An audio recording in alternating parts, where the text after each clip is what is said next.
The fact that he's producing the numbers he's producing, the fact that he's saying, enjoy me. Hey, I'm a master at my craft. Enjoy me while you can. I want to be here. This is a player who is telling Liverpool week in and week out, let's get this deal done. I've said it for the last month. Pay this man his money. And there is a middle road, as Jeff Shreves alluded to, but he is worth every single penny. Lahoud, considering the fact that, you know, I think you look at this result for Manchester United and you say they should be pretty happy with a point against a Liverpool side that is sitting on top of the table, but the reactions post-game kind of suggest otherwise. What do you make of the responses from Ruben Amorim and Bruno Fernandes? It gives me hope for United. Okay. And this was one of their more impressive performances as a whole. In how long? Well, in quite some time, since probably the City match.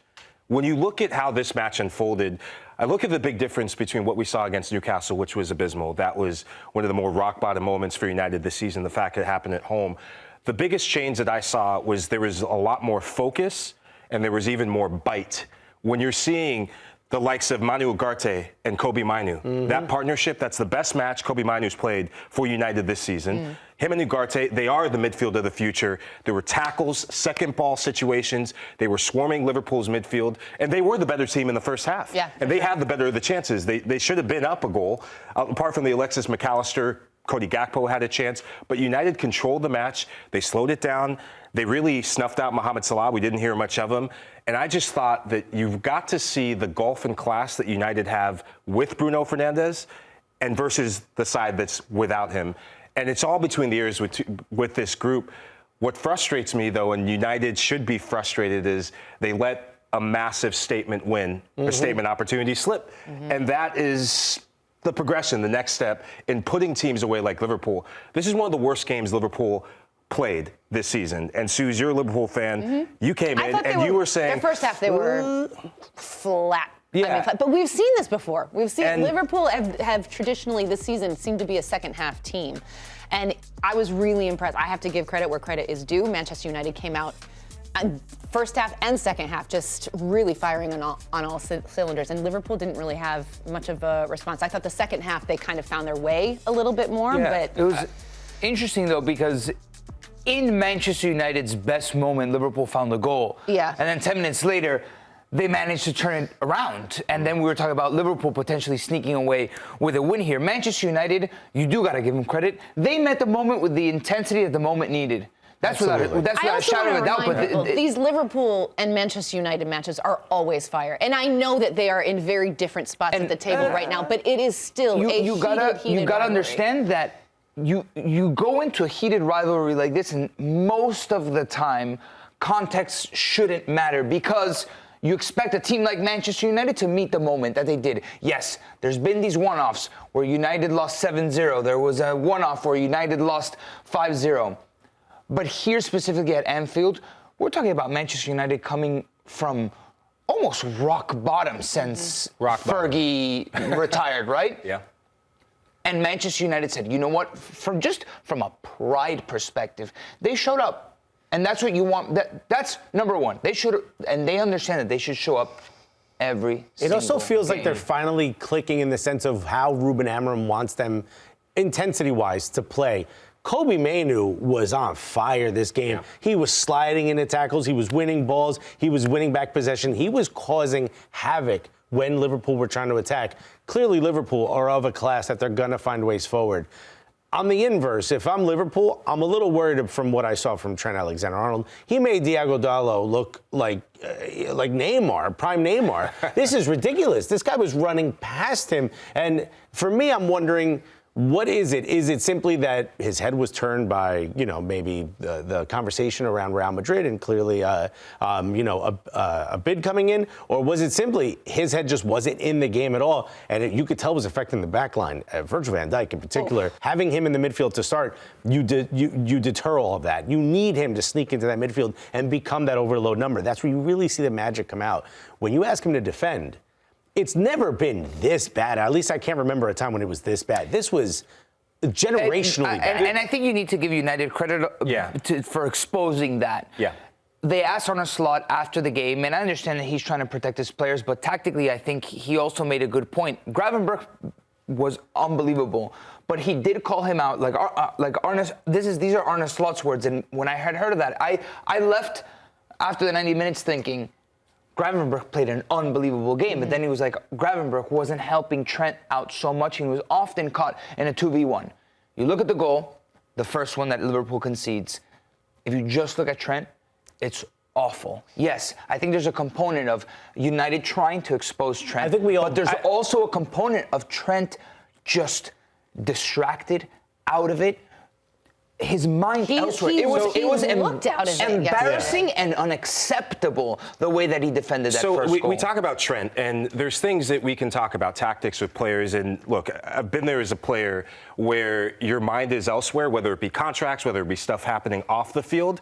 There was a lack of professionalism to his approach in this match, and he was at fault for both goals. And Arne Slot is trying to protect his player who's going through a lot right now by singling out Gravenberch. If anything, Ryan Gravenberch was one of the best things that was happening for Liverpool. Him and Alexis McAllister were the only two players that showed up on the day for the 90 minutes. For Bruno Fernandes, I want to give him a quick shout because I agree with you. For Manchester United and him in particular, he was the best player on the field. He recognized, and good players do this, they recognize the weak link in the opposing side. And when he saw Trent 5 or 6 yards off of him, he said, okay, I'm going to take another touch into the box. Yeah, but I don't think it takes a tactical happens. Genius to look over and you see Virgil van Dijk on one side and you see Trent Alexander-Arnold running backwards on the other one, and you think to yourself, I think we should go this way. I don't think it takes a tactical genius. And I'm not diminishing what Bruno Fernandes is doing. Clearly the left side was what Manchester United was like, we're going to go down our left side and we're going to attack. I just think and you could go to Gravenberch after that press conference and go, hey, I'd kind of throw you out of the bus there. Had nothing to do with you. I'm just trying to protect the other players. Because I agree with you. You had a great game. But when you're Trent Alexander-Arnold and you're sitting there, it's not enough for me to say, oh, Gravenberch could have done a better job of protecting him, and maybe that's their tactics.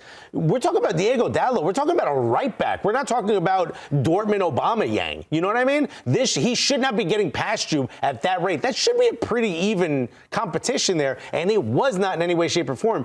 He didn't win. Trent Alexander-Arnold didn't win one duel the entire match. You're there because of your ability offensively, but your position calls for you to defend at some points. Obviously, Trent this season has been better defensively overall, right? Sure, this is the worst game he's had in a while. But this is a concept that Liverpool has to mend because he's not going to turn into prime Maldini at all, ever, right? So if you're Liverpool, how do you address the situation to shore up that right-handed side? Because just like Manchester United, a team sitting in 15th place in the Premier League, was able to expose that right-hand side, you got to be able to have a solution. Because what's the solution? All right, he doesn't play? No, that's not a reality. Trent's going to play, and Trent is going to be bad defensively sometimes. So how do you make sure this doesn't keep on happening? Well, you do have a backup who's more than serviceable in Bradley, and you're not going to bench Trent for the big matches, but sometimes a player in a match like that, in a moment like that, having time away from the pitch in maybe the next game and maybe getting a different vantage point. You don't think that would be bad to bench him, kind of kill his confidence a little bit? It's not. One match killing Trent Alexander's confidence? I'm saying, though, you have a bad match, and all of a sudden you add on top of that. You're piling on. It's not going to kill his confidence. You're piling on a little bit. You have a conversation with both players, and I think right now he's a player that looks distracted. He looks, and you made a joke about this. Do you think that was at play today? The contract conversation, the Real Madrid, all of that. Do you think that was a factor in his performance? 1,000%. 1,000%. This wasn't just like an off day. He looked like a player who was trying to figure out his next outfit to go to salsa class in Madrid or his next outfit to get on the plane in Madrid. His mind was out there in Spain, and you could see it in the body language on both goals, and not just both goals. There was a play late in the match, and it was just before Bradley came in, where he lost the ball, and then he kicks it to United. He doesn't even react. Yeah. And Robbo, Kanate, and Virgil van Dijk are running 60 yards, and that's a play I think Virgil goes and yells, Trent. He's distracted right now, and that's why I say when a player is distracted, sometimes having one match, you don't bench him for the entirety, but having one match away and just getting that reset, and Arne Slot, he's such a good manager.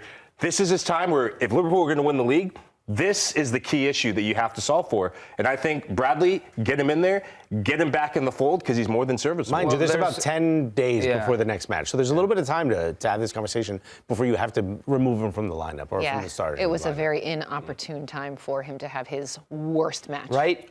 Look, I think it's very timely and it's easy for the media to say he was thinking of Madrid and a potential move and stuff like that.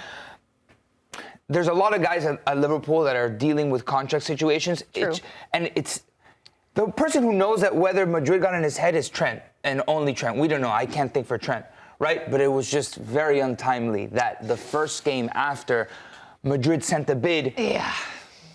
Less than ideal. He starts short-circuiting in his mind error 4-4 in the biggest game of the season. Less than ideal for sure. All right, as you mentioned, Nico, there's a few guys on Liverpool who are dealing with contract situations, and one guy who seems to be completely unaffected by it is Mo Salah, who got another goal, and he is now tied with Thierry Henry for 7th most goals in Premier League history with 175. Is he going to top Kun Agüero by the end of the season?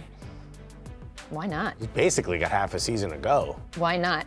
I don't know if you guys saw, though, today. This was actually just shortly before this show started. Did you see the photo that Mo Salah put out on socials? What's the caption, though? There's no caption. Oh, my God. What does it mean, Mo? I think I'm there's just gonna What does it mean? is what he said. I don't think he's happy with Arne's slot and the free kick routine that Liverpool have had. Is that what you think it is? Yeah. Yeah. You It's think not. that's it? It's not the three guys whose contracts are. It just so happens to be Virgil van Dijk and Trent and Mo in that photo. I mean, there's no conversations, there's no dialogue going around right now about these guys. I don't know. You could read into this a million different ways. As a Liverpool fan, I'm like, oh, maybe it means that the band's back together. They're all coming back. But then it's also like, is that his farewell? Did you see after he scored the penalty yesterday? He just sat down. He's dialing up the pressure. Taking it in. I mean, we're seeing these contract negotiation tactics play out in real time. And I understand what he said to Sky Sports felt like the line in the sand when he said that this was going to be his last season at Liverpool. Yeah. Things that he has alluded to before. It's not really alluding. He's saying. Right, but he kind of left the door open. He didn't draw the line in the sand with Sharpie, right? Yeah. He a lot of kind it feels door passive aggressive in a way. Right, but it's contract negotiations, Yeah. and we're I'm all out for here it. interpreting everything that's going on.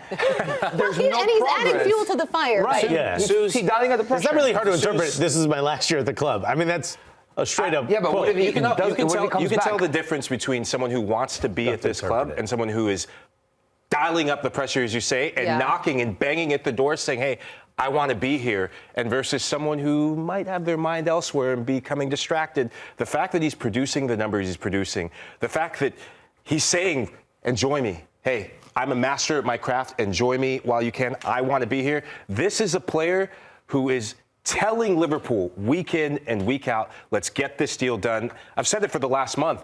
Pay this man his money, and there is a middle road, as Jeff Shreves alluded to, but he is worth every single penny. And if Liverpool get this right, which I think they will eventually, then the title and all the distractions and all this other stuff, it'll take care of itself.